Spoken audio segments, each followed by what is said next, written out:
বাবারে, বাড়ির দিকে তাকাইয়া দেখো এই দরজা জালি কার বন্ধ হইয়া গেছে। এই মারে কবরে শুয়াইয়া, বাবারে কবরে শুয়াইয়া চোখের পানি কার জন্য রাখছো? মাহমুদরে, মায়ের অভাবী ছেলেরা কি করে? এতদিন তো শুধু বলতাম, এখন তো নিজেও মার অভাবী। একটা মায়ের অভাবী ছেলে বিদেশ থাকে, সপ্তাহ সপ্তাহ টেলিফোন করে, মা মা তুমি কেমন আছো, আমারে জানাইও।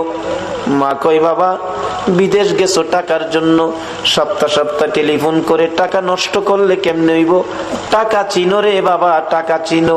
ছেলেটা টেলিফোন করে বলতেছে, মা মা গো, আমারে বাধা দিও না গো মা, আমি টাকা চিনি না, আমি চিনি আমার দরদি মা। সপ্তাহ সপ্তাহ টেলিফোন। হঠাৎ করে মা স্ট্রোক করে মারা গেছে। এলাকার লোকজন কয়, ছেলেটারে মৃত্যুর খবরটা দিও না, দিলে আত্মহত্যা করবে।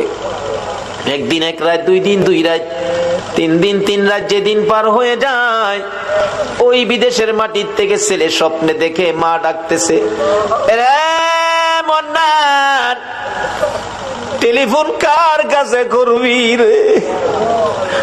মা কইয়া কারে ডাকবি রে বাবা, আমি তোর মা, কবরে চলে গেছি, আর আমারে পাইবি না। আইলি না, আমারে মা কইয়া ডাকলি না, মার দেখার জীবনে হবে না। ঘুম থেকে উঠে মা মা কইয়া কাঁদতেছে। বন্ধুরা বলেন, কি হলো তোমার? আমি স্বপ্নে দেখেছি মা নাই, দেশে থাক, দেশে আর চাকরি করব না, দেশে চলে যাব।